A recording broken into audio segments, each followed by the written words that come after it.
Jadi penyuluhan pertanian itu tujuan akhirnya itu sebenarnya bukan hanya sekedar transfer teknologi ya. Jadi transfer teknologi ini adalah salah satu cara atau sarana untuk bagaimana petani itu mandiri. Ya, jadi petani itu mandiri. Jadi bukan hanya dia sekedar bagaimana teman penyuluh itu bisa memfasilitasi dia untuk mendapatkan bantuan, tapi tujuan akhirnya itu adalah untuk memandirikan petani. Nah, untuk bagaimana penyuluh itu bisa memandirikan petani, kelembagaannya harus kuat. Kelembagaan penyuluh sendiri itu. Di tingkat kabupaten itu ada BP4K. BP4K, kemudian di kecamatan itu ada BP3K sebagai perpanjangan dari BP4K.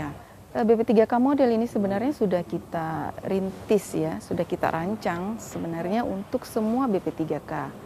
Nah, dengan adanya kemitraan dengan PT Vale ini sangat membantu pemerintah daerah ya, dalam hal ini BP4K untuk bagaimana BP3K ini bisa lebih cepat terwujud.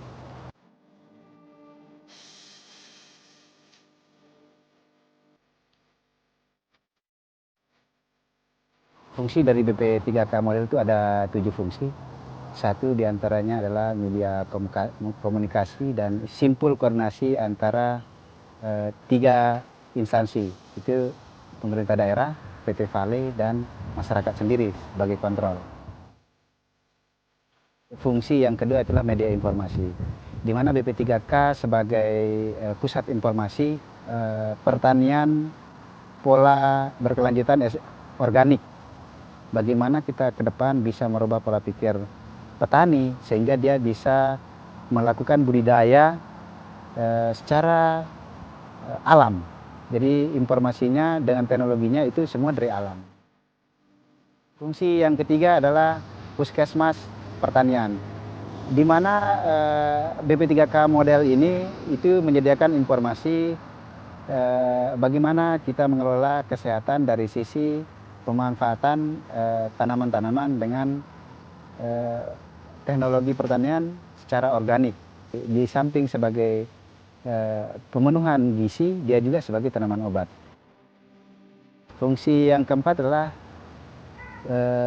kebun bibit pertanian. Di sini kami sebagai media penyedia bibit pertanian, dari sisi informasi sampai ke bagaimana kita melakukan budidaya sampai pembibitan ini, penyediaan bibit.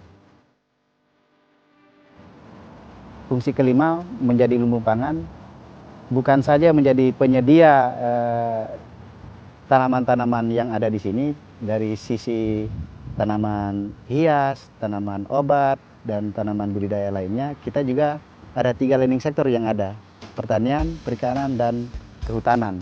Jadi itu kita di sini kita akan buat sampel kecil. Fungsi selanjutnya adalah BP3K sebagai tempat pembelajaran.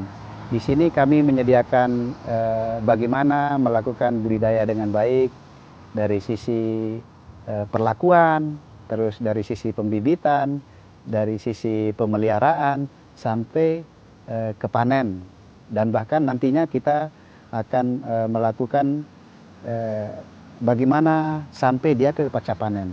Jadi bukan saja dari sisi informasinya saja, kita sampai ke proses melakukan manajemen itu sampai akses pasar, itu yang kita sediakan di sini. Fungsi selanjutnya yaitu BP3K sebagai pusat ekowisata dan bahkan agrowisata. Agro artinya budidaya pertanian, dan wisatanya itu bagaimana masyarakat di lingkungan kita, khususnya Kecamatan Muha, bisa berwisata sambil belajar tentang pertanian. Bahwa pertanian itu justru menguntungkan.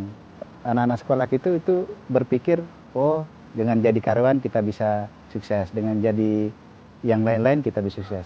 Justru bertani sekarang kita bisa jadi milioner.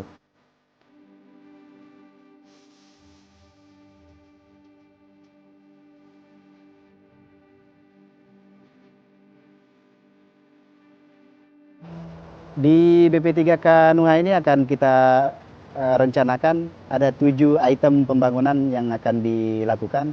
Yang pertama adalah greenhouse.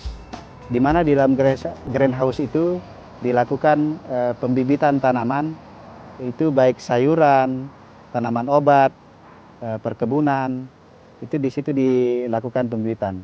Yang kedua akan dibangun gedung pertemuan, di mana fungsi daripada gedung pertemuan itu, fungsi utamanya adalah bagaimana kita bisa berkoordinasi, tempat rapat-rapat, terus tempat pelatihan petani.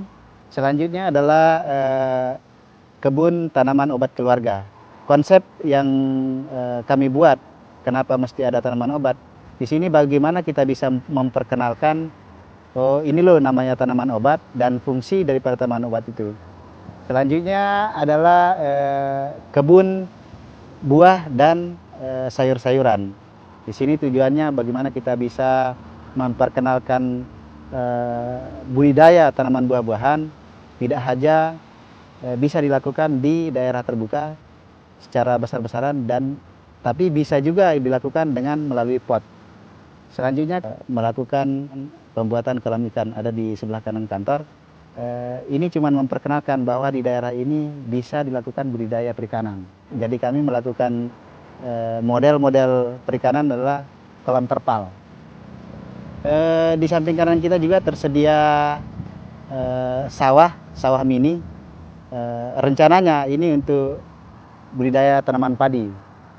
Ya, selanjutnya BP3K itu menyediakan bibit-bibit tanaman kehutanan, tanaman khususnya tanaman-tanaman endemik, itu yang akan kami perkenalkan karena saya lihat di lapangan tanaman endemik kita sangat sedikit, bahkan hampir punah.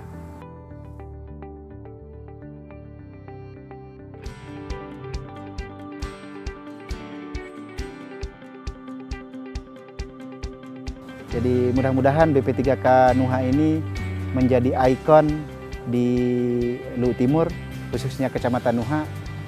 Ini menjadi satu kebanggaan bahwa pertanian di daerah tambang itu bisa dilakukan sebagai khususnya untuk penghijauan. Seperti ibaratnya orang menjual ya, jualan. Itu tanpa promosi yang mengeluarkan energi yang lebih. Tetapi kalau jualan kita itu atau cara kita mempromosikan itu bagus, pembeli akan datang sendiri. Jadi seperti itulah yang kita mau bangun di BP3K Modul. Bagaimana masyarakat itu tertarik? Tentunya ini juga butuh keseriusan teman-teman penyuluh untuk mengupgrade terus-menerus dirinya. Ya, dengan adanya BP3K Model ini itu terlihat, oh seperti ini tuh rupanya. Mulsa plastik itu seperti ini rupanya. Ya. Bibit yang berkualitas, benih berkualitas itu ternyata hasilnya itu bisa seperti ini, kan seperti itu.